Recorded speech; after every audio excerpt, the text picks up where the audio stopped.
A legislação brasileira prevê algumas situações onde a empresa é obrigada a pagar o salário do trabalhador caso ele precise faltar ao emprego. E é claro, desde que seja apresentado um comprovante. São as chamadas faltas justificadas ou admissíveis. E é para tirar dúvidas de empregadores e de empregados sobre esse assunto que eu converso agora ao vivo aqui no quadro Direito em Pauta com a vice-presidente da Ordem dos Advogados do Brasil em Mato Grosso, a advogada Cláudia Aquino. Bom dia, obrigado pela presença aqui com a gente.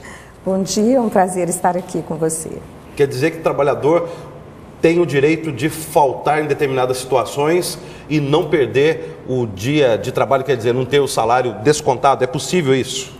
Sim, é possível. Existe essa previsão legal na CLT, que é a Consolidação das Leis Trabalhistas, e lá estipula no artigo 476 diversas situações em que o empregado pode faltar, justificar a sua falta e não ter o seu dia de trabalho descontado. Exemplifique para a gente. Em caso de morte de filhos, de pai, de avô, de irmão, ele pode faltar até 2 dias consecutivos ao trabalho. Por exemplo, uma mulher trabalhadora que está gestante, ela pode faltar ao trabalho? Não, para ela faltar o trabalho, ela tem que ter um atestado médico justificando o motivo dessa falta, não só no caso dela de estar gestante, mas mesmo que ela ainda não estivesse, né? Qualquer trabalhador, se estiver doente e tiver um atestado médico, ele pode apresentar esse atestado médico que a sua falta será justificada. No caso da gestante, nós temos a licença maternidade, que no momento do parto, né, quando for ter o parto, então ela pode ter uma licença de 120 dias. Isso que pode ser tanto antes até o parto, ou dividido, ou depois do parto, trabalhar até as vésperas, né, do parto e depois tirar os 120 dias. Tirar os 120 essas 3 dias. opções aí.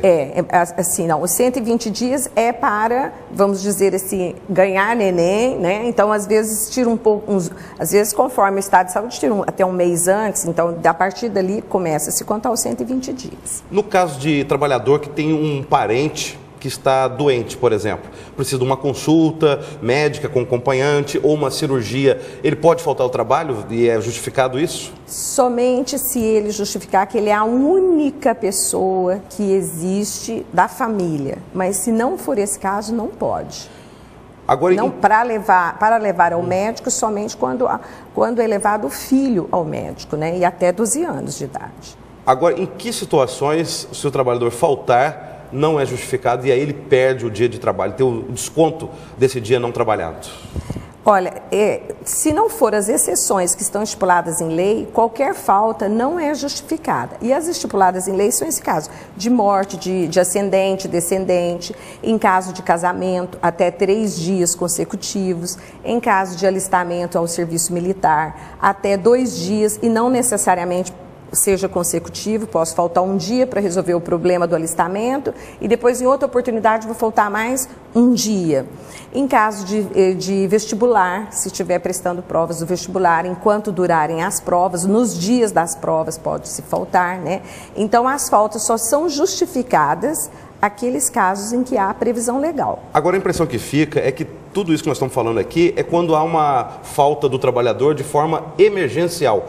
Quer dizer, de última hora, porque se ele negociar com o chefe dele direto ou com o patrão, ele pode conseguir, às vezes, uma folga, depois compensar essa folga futuramente. É possível isso também, quer dizer, fazer essa negociação no ambiente de trabalho sem ter que faltar propriamente de última hora. É possível isso também? É possível, isso já faz parte do poder diretivo da empresa. Se for negociado, se a empresa conceder, olha, eu vou justificar minha ausência, amanhã eu preciso fazer uma mudança, estou mudando de residência, eu gostaria de faltar amanhã e a minha folga, ao invés de ser tal dia, vamos fazer uma troca. Se a empresa permitir, é possível, ela pode abonar essa falta e você não ter o seu dia descontado. Mas a empresa não é obrigada, para ficar bem claro, né, a aceitar essas, porque isso não está previsto na legislação. Outra situação também, às vezes a empresa trabalha com banco de horas, devido ao trabalhador estar com excesso de horas extras não recebidas, e ele pode descontar essas horas extras não recebidas